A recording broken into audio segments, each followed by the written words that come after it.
Thank you for listening to Shulchanaruchharav.com. Having a live-in maid and leaving a Gentile or a non-observant Jew alone in your kitchen and the different halachic issues that this may pose. So many people are accustomed to have a non-Jewish Gentile maid work in their homes for errands, home cleaning, babysitting, and the like.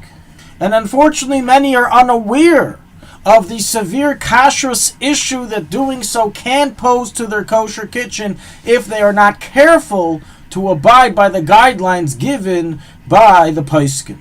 The issue is very simple. How can we know that the Gentile who has access to your kosher kitchen will follow the rules, will not mix meat and milk, and will not cook non-kosher foods on your utensils and cookingware? This question likewise applies towards having a non-Orthodox Jew staying in your home who does not follow the kashrus laws, in which there is question to ask: how do we know that your kitchen has not been treifed up by this individual?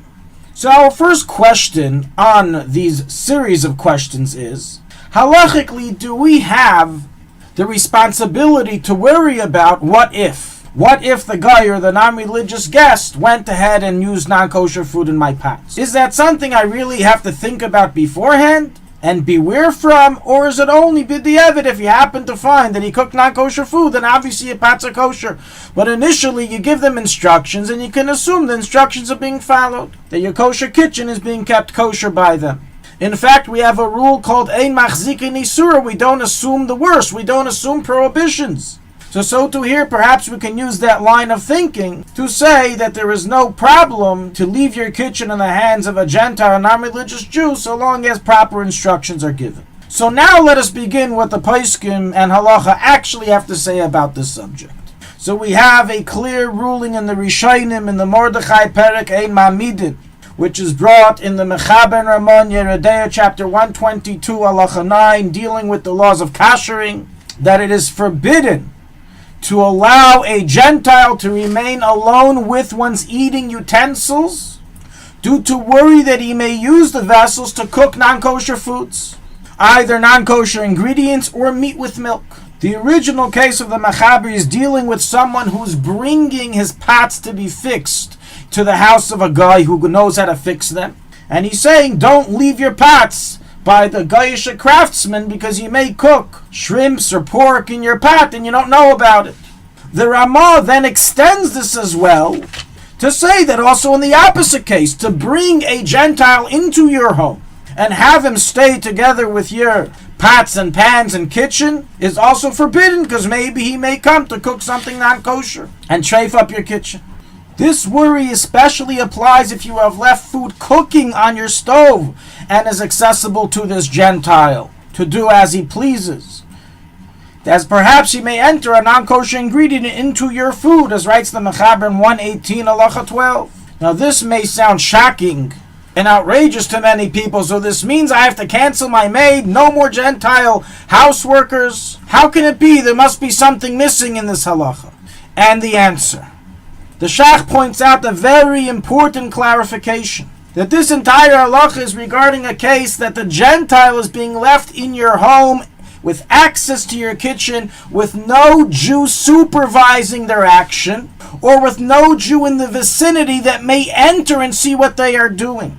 If, however, there is a Jew that is going in and out and may come in at any moment, then this is called Yetzei V'Nichnas, and is a valid form of supervision to make sure that the Gentile will not do any non-kosher tricks to your kitchen, and to be allowed to even initially have the Gentile remain in your home with access to your kitchen.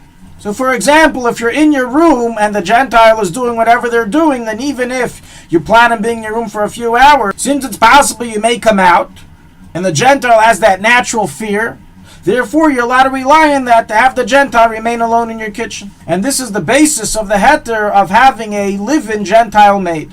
However, what does remain as a concrete prohibition based on what we just learned from the Poskim, from the Shulchan Aruch, is for you to leave your home for a lengthy amount of time and leave your home alone with the Gentile inside. Whether it's a Gentile friend that desires to stay in your home for the night when you're going away and he'll be there alone, or whether it's your Gentile maid, it makes no difference. If you're not in the status of coming in and out constantly, you're going to be gone for a while, and she knows that, or the guy knows that, then that's when this prohibition comes in, and it's absolutely forbidden to leave the home, the kosher kitchen in their vicinity with them to have access to it.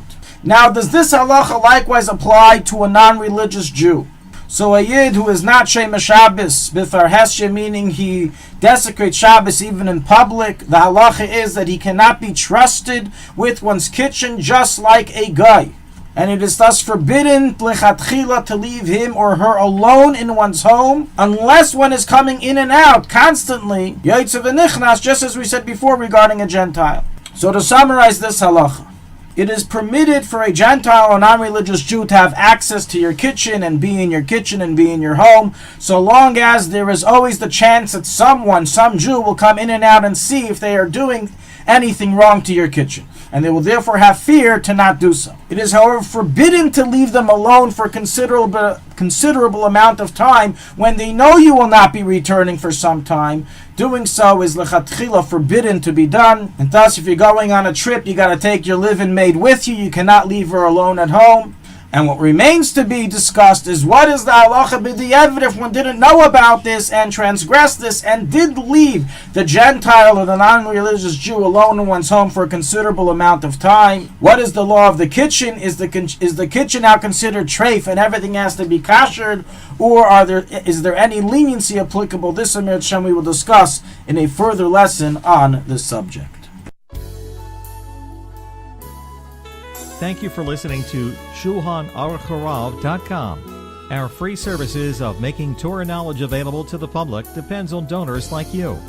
Please help us continue our work through making even a small contribution at Shulchanaruchharav.com under the Daily Halacha Dedication section or in the subscription page. Also, check out our online courses and many sefarim available for purchase that will both enhance your Torah knowledge and help support our work.